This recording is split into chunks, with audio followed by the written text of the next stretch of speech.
Okay, students, I'm going to give you some feedback on your assignment number 2. This is the one where you actually took your cameras out and did some photographs and submitted them. And we're again using those genres of photographs that we used in the exercise 1.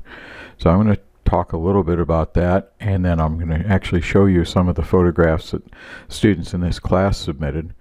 And at the end, I'll talk a little bit about assignment number 3. So how did you do on this assignment?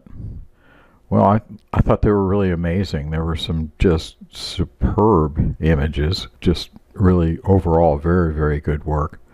There were a couple of the genres or types of photography that I think are a little bit challenging for a lot of people. One of them is abstract. What does it mean, abstract? So the definition of abstract photography, it's a visual image that doesn't have any immediate association with the object or the real world, if you will. It's something that honestly you wouldn't necessarily know what it is. The question of what is it doesn't really apply. What it is an abstract photograph. The second is still life, and people struggle with this a little bit. But the definition of a still life is essentially it's inanimate objects. So you're not going to be having dogs or kids, and it's typically stuff that is arranged specifically by the photographer. So a big part of still life photography is arranging items, or sometimes it's just recognizing an arrangement of items. You don't necessarily have to manipulate them themselves. You might just discover it. There were a few of you that didn't really hit the nail on the head on both the abstract and the still life, but in general they were really, really good. So let's look at some stuff. So this is Jade Bailey, and really like this abstract. Obviously you can tell at a certain level that it's drops and there's a reflection of a tree, but it's really pretty disassociated with the real world. And it's very interesting too. This is one of Jade's portraits, and I think this is like just exceptional.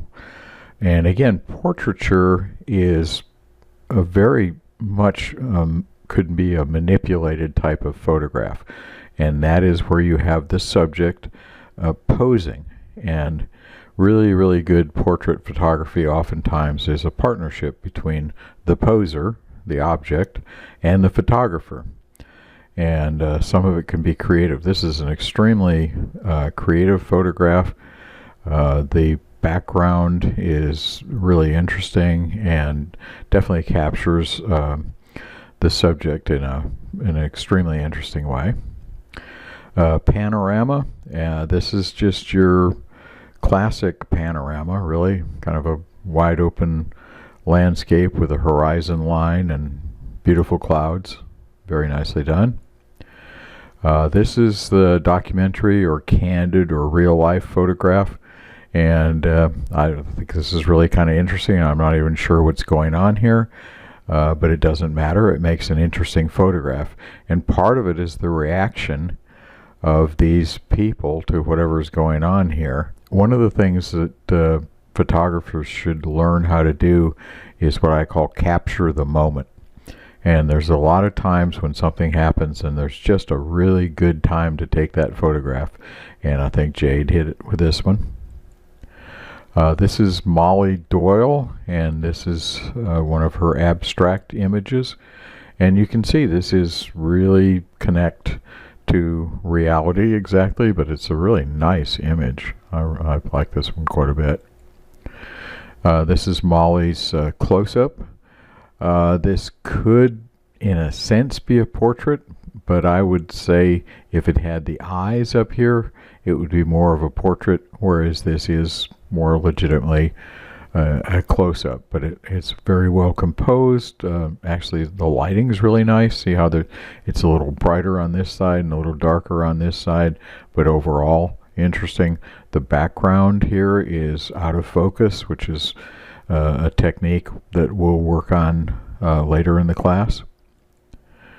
This is Molly's documentary, And this looks to me like a photographer who's putting notes down in a notebook, which is, by the way, a very, very good thing to do. And here is a still life. Remember, an inanimate object arranged, and this is about as simple as it gets because it's one object, the camera. But again, the lighting's interesting. It's got lighting that obviously comes from this direction, so it's going to be lighter over on this side. This side is more of a shadow. And the focus on it, when you get in here, this is slightly out of focus, but really this is the part of this that is obviously the central point of interest. So it is in focus, and that's a good photograph. This is Anna Calmo Matias, and this is one of her abstracts. I very, very much like this. It's extremely interesting. I love photographs that have lines in them, and so this is very strong, very nice.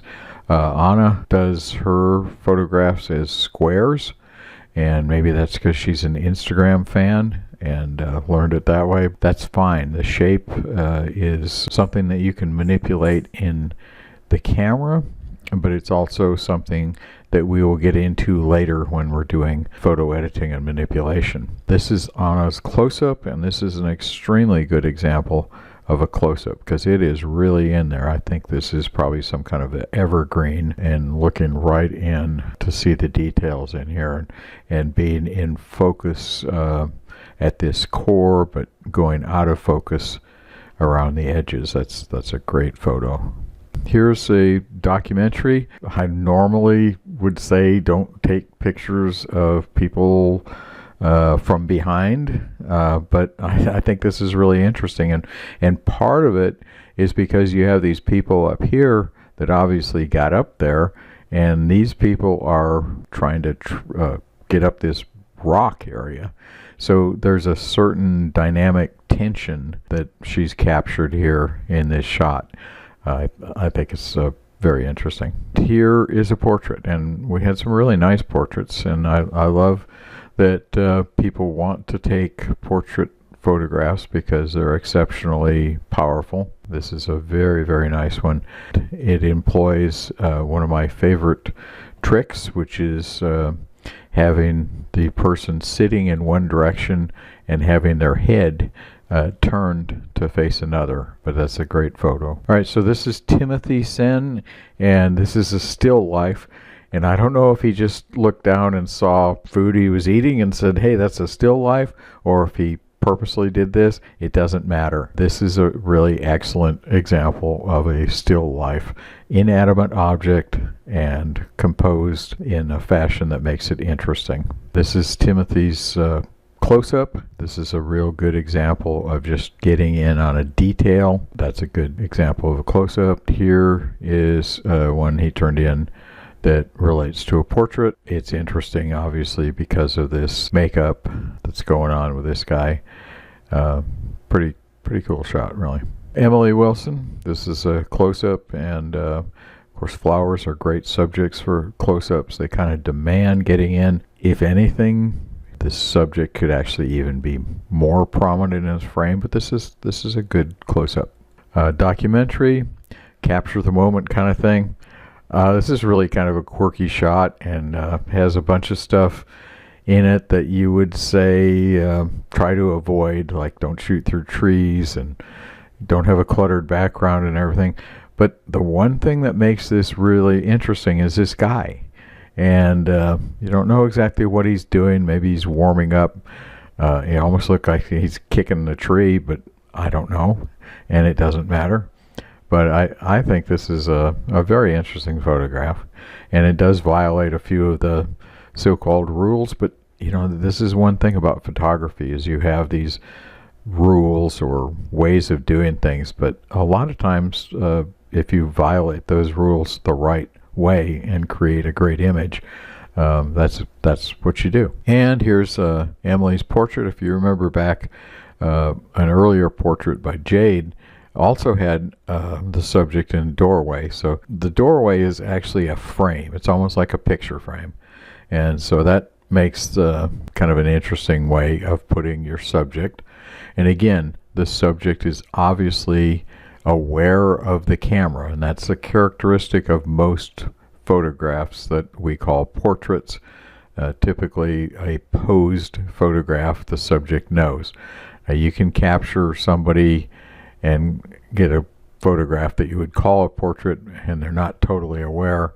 That maybe that's more of a candid or a documentary, but the result is kind of the same if it's a good image. Courtney, I think, is one of the nursing students in the class. This is a really nice still life. A little bit of the tools of the trade in healthcare right here. And again, this is a manipulated image in the sense that it's created. So placing this stuff and having these lines that go around and this background of a wooden floor, that's all makes for an interesting still life.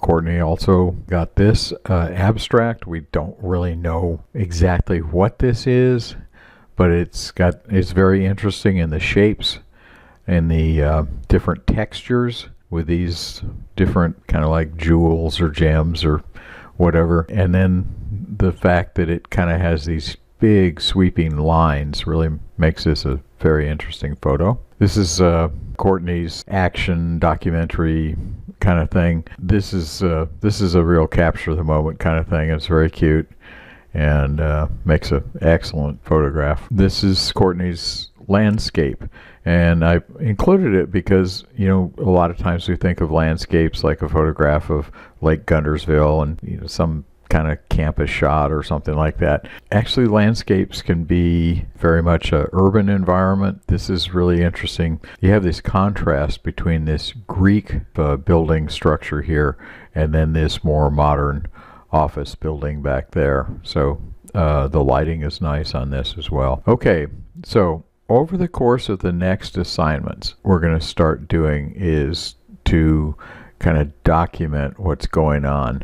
You will find out that there's sort of a science to photography, and if you take some notes as to what you're doing, I know it takes a little bit of time and you can't always do that, but if you are recording what you're doing and then you have some success, you can go back and look and see, what did I do there? Just for these rest of the assignments you're going to turn in, everyone will have a title. I want you to name every image. It doesn't have to be anything tricky or anything like that, but just name the image. Make sure that you tell me the specific camera you used for that shot. Some of you use more than one camera. Brief description of what you were trying to do and why you created this particular image. For example, this is a photograph of mine that I took, and if I were using this in an action format, this is a band called Humming House Performance. This is my camera that I used, and I like the expressive quality of the singer, but I also like these clouds that are reflected in the windows in the background there. That's what we need: a title, camera, and description. Please remember, for this class, you're only submitting your photographs and ones that you've taken since the class started. You do want to try to save your images in some fashion. The really good ones you're going to want to consider for your portfolio at the end of the class.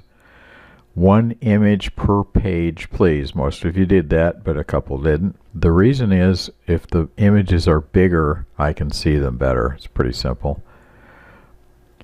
Convert your documents to the PDF. There's a little video on how to do that you should watch if you haven't. Most everybody did a PDF, but if you did Word documents, that's okay for now, but from now on, let's convert them to PDFs. Again, you're going to do better if you take lots of photographs.